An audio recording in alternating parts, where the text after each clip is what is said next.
Hey, this is Daniel Posney, and this is called Shifting Perspectives. And this is where I kind of meet up with you guys or I'm recording for about 10 to 20 minutes, depending on the topic. And a lot of times I don't really know what the topic is, just kind of I let myself, get out of the way and see what spirit wants to, talk about. So this one is I just finished my 7-day juice and water fast. So you might see, got my hair cut. My face is probably looking a lot thinner. I lost 10 pounds. And so I want to go through what that was like and the things that I need to look out for, be aware of, and what the benefits were. So why did I do it? There's so many reasons why I do a fast every once in a while. One big one is I want to have more control over my body and what I want to eat. I know that sounds weird because you go, well, I want to eat a burger and have a beer, or I want to have a margarita, or I want to have a cinnamon roll or something. If you really look at it, and this is all part of this work that we're doing, is who is it that wants this? And it's kind of it's just an ongoing practice of separating out who you are from your own mind and its own patterns and copings and all these things. So for me, for all of us, really, when we want sweets, there's a trigger emotionally in there somewhere. And from what I understand, wanting sweets is about getting some kind of reward. Like, your grandmother gives you a little candy. Oh, good job. Here's a little, it baked you something. So it's that kind of inner desire for love and nurturing, that kind of thing. And then all the butters and the breads. The breads are another comfort food to make us feel safe. Even chips, because chips have salt on them. When we crave a salt, we're craving something crunchy. And in that crunchiness, we're kind of frustrated. We want to bite down on something. So when you start looking at this, it really starts to make sense. And it starts to kind of open up the door of who's doing this, who's wanting this stuff. I thought it was me, but it is me if I think about like the whole person me. But if you separate all the different aspects of me, my mind, my loving presence, my heart, then you start to realize that the only one that really wants that stuff is some kind of coping mechanism in my mind. And that's all okay. It's just that sometimes it gets overwhelming and out of control, and it leads to obesity and depression and all this stuff. So don't get me wrong, I'm not saying that I'm going to be juicing for the rest of my life. And I really look forward to eating food. And I love king crab legs and I love good tasting beer. But I need to get some control back into myself over my body. So that's one big real reason. But also the effects of a fast are super clarity. My eyes got really clear. I feel more svelte, if that's the name, or more lean. It feels like I kind of sucked into myself, and my face kind of sucked in, and all that extra stuff where I thought that I was doing okay, but then when you do this, you can see how your body reacts to it, and all that fogginess went away. So that was really cool. I saved a lot of money. I don't know where you're at, but in Sedona, it's hard to get out of having dinner somewhere without paying at least 25 bucks, if not 50 bucks. And if you go out with your beloved, it's going to be over $100 if you have some decent food. So I know that I saved some money, and I'm kind of a little apprehensive about going back through my finances and seeing how much I actually spend on food, breakfast, lunch, dinner, snacks, all that stuff.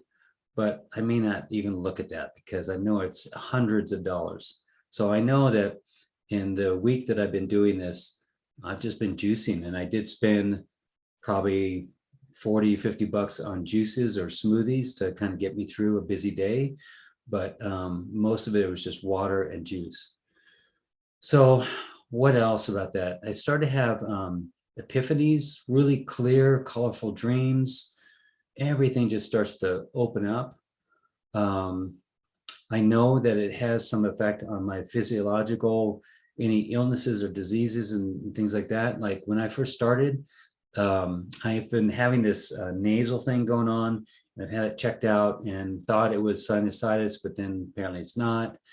And I couldn't really narrow down what it was, but what the doctor said was, well, you're just allergic to everything. So we're just going to have you come in for these essentially injections and treatments and, steroids and all that stuff. I'm like, wait, hold on a second. I'm allergic to all this stuff, and all you can do is just promote injections. And I asked her, what about diet? What about my nutrition? Oh, yeah, that does play a part. And then I want to go back. What about parasites? So that's the other thing that I've been doing during this whole thing is a parasite cleanse. So it's, I hope this man forgives me for not remembering his full name, but his name is Marcus, Markus. If you look out there for really healthy stuff, and Marcus and his wife, he's over 60 years old, looks like he's 20 or 30. And I bought his parasite cleanse for 3 months. I've been doing this. So I figured it might benefit the amount of money that I spent on that, and get rid of more parasites if I were to go on a juice cleanse as opposed to just normal eating the way I've been doing. And it just kind of turbocharges the parasite cleanse. The other thing that I had going on is I had a little, what looked like a tremor in my hand, that my hand was shaking, and I had it checked out by neurologists, and they were all thinking that I had my layer of my skull here between my brain and my skull was getting thinner. At least that was one of the indications, and that I might have pre-Parkinson's kind of thing. And inside I felt like it's not really that, it's something else. And what I came to is that's my mouse holding hand, and you're always in this position of holding the mouse. So once I got rid of the mouse, I don't have shaky hand anymore. And it used to be that when I moved my thumb over this way, the whole thing would start to tremble. But now I can move my thumb this way. And ever since the fast, it's just gotten even better. The other thing is that I've had every once in a while lower back pain. I've had these knee pains, inflammation behind and on the side of my knee. I've had this nerve thing where it kind of, the nerve on the side of, on the interior of my knee would kind of pop out and get out of position, which is all related to my hips and my ankles and all that. And the chiropractic really helped that. But I've noticed that through the fast that all that stuff just kind of went away. What else? There's no coughing. My eyesight's gotten better. I think I mentioned that. It's hard to go back and see all the things that were wrong, because I'm not feeling anything right now. So it's kind of weird and very cool. So I want to go through the notes that I shared. So if you're not on Facebook and looking at my notes, which is totally fine, I want to share with you what the day-to-day was. So tough first day due to wanting snacks while working or doing things. Got through it with 3 veggie juices. Usually this is the toughest day, we'll see. So the first day was tough because, there's a habit that I would get into, like all of us, and you're on the road and you get a bag of chips or some cookies or crackers or whatever, or you're waiting for something and you're snacking on something.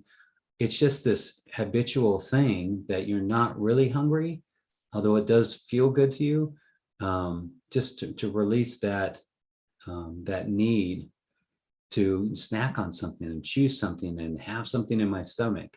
So that was almost as tough as having an empty stomach for a while. It's just that habitual thing. If you're alone at home, you got the day off or something, what are you going to do? Watch TV, but you're going to watch TV with some kind of snack in front of you, or you're going to be working on something and you want to have something to drink or eat, and all that stuff, you got to be with yourself. So let's see, finished day 2, tough getting to, they went to a gathering, and really cool people, really health conscious people, healers and practitioners and things. And they had this spread of amazing, healthy, organic food. And my wife, Valerie, brought some roasted broccoli or Brussels sprouts and cauliflower, and they were deviled eggs. Oh my gosh, deviled eggs.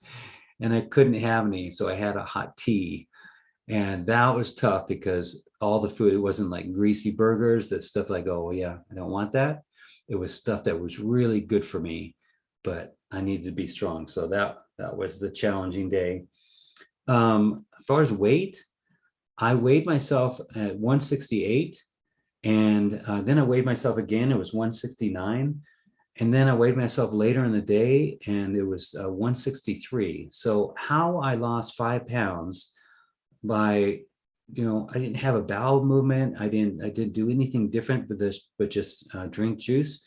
So what I found is not necessarily how much food you eat.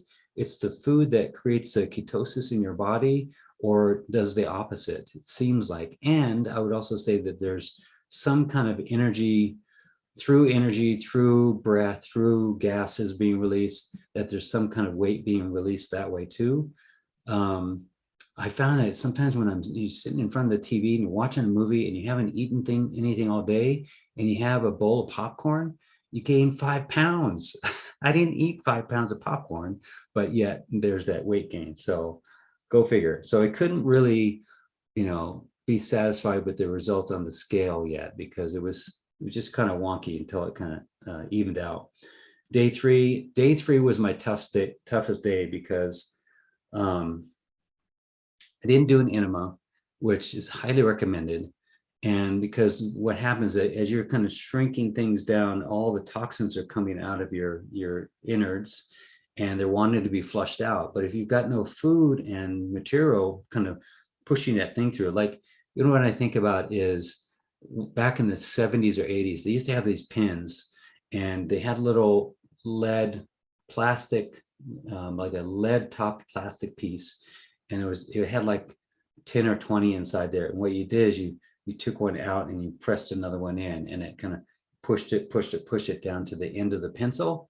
So every time you need a new lead, you just put another one of these things in and push the next one in. It's kind of like these coin sliding games. The thing is sliding back and forth, and the more that you stack in there, the more chance you can get. That's how your bowels kind of work. It looks like is, you have some food go down there, it kind of brings everything in with it, and then it flushes it out through your colon and through your poop. So if you're not doing that, all that stuff is kind of stuck in your system. So they have these supplements that you can take. They're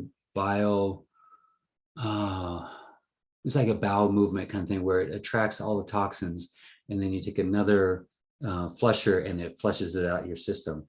So before I did that, I was starting to have some really intense pains, and all I could do was lay on the couch and just be in that pain. So I'm watching the movie and I'm sweating, I'm hot, and this is me trying to detox.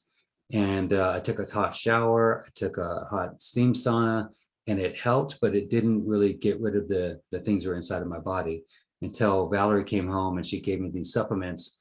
I took a couple of those. I took ibuprofen, and then I took the kind of the flushing thing, the flushing supplement. And after that was done, had a little bowel movement, and it felt so much better, and the pain was gone.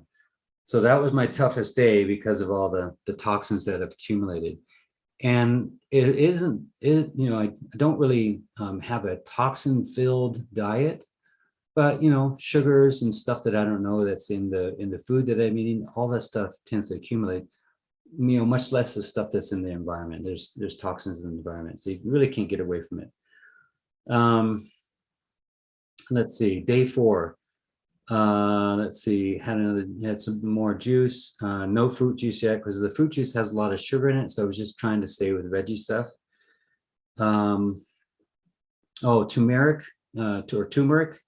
There's a turmeric tea that you can drink, and that's also a good detoxer. So I drank a bunch of that, and that really helped out. So at that point, I lost 8 pounds. Day 5, I started to get lots of energy, and it was like I didn't know what to do with all the energy. And it was a good thing that I had a rest day beforehand, but I still was doing sessions. So I was really conscious about energy levels and not kind of overdoing it and things. But it felt so good to have that much energy. By the time I got to day 6, I still had lots of energy, but I was starting to feel like I needed to talk slower. Like if I got into a conversation in the normal speed, my mouth couldn't keep up. So I needed to really take a breath, slow down, and be really conscious of the words that I wanted to use. So that was something I was really aware of. And on that day, I happened to have 2 hikes with someone. So I had it's called a Heart Awakening land journey with someone where we hiked out about 45 minutes and we had this deep conversation out on the rocks, and it was awesome. And then we needed to hike back. And then half an hour after that, I had another 2-hour hike, which was a drumming ceremony. So I went out to the same place, took this other person to the same place, and we did the ceremony and drumming and didgeridoo, and it was awesome. And I was amazed how I was able to do that much hiking and, expression and talking with no food in my body for 6 days at that point. So again, I was just juicing in water. By the time 7th day, yesterday came around, you know what, it really felt like I could do this for a long time. And it was feeling that good that I really didn't need the food in my body.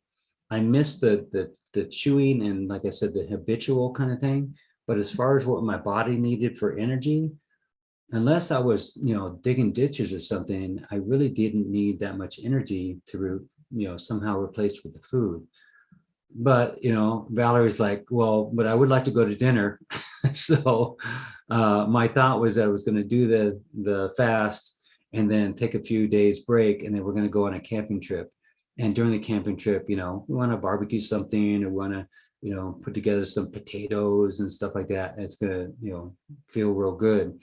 But she wants to go to dinner in between that time, or at least before she leaves on her 21-day water fast down in Costa Rica.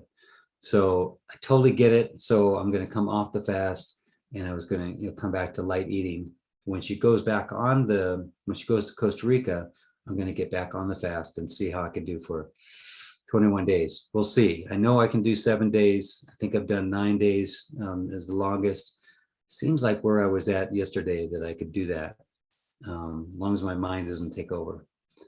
So I think that's all I got. I'll show you what it looks like. This is what the body looks like. So you might remember what the body looked like before. It was decent, but now there's my body has kind of taken the fat out of it. The fat is out of my skin. My shoulders feel, a little bit more bone showing there. If I raise my arms up, I can see my ribs, but I feel great. I feel like I can go another couple pounds, but I'm at 157 now.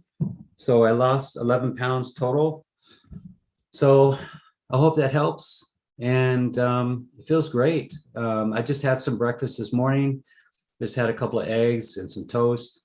And it really felt like it was too much food. And again, my mind wanted to eat the food, and it felt good to put it in my mouth and eat it. But afterwards, I was thinking, I really felt better, before I ate the food. But so I'm just going to take care of myself, eat light, and let that all process. So that's it. That's all I got. Thank you so much for listening, and bless you.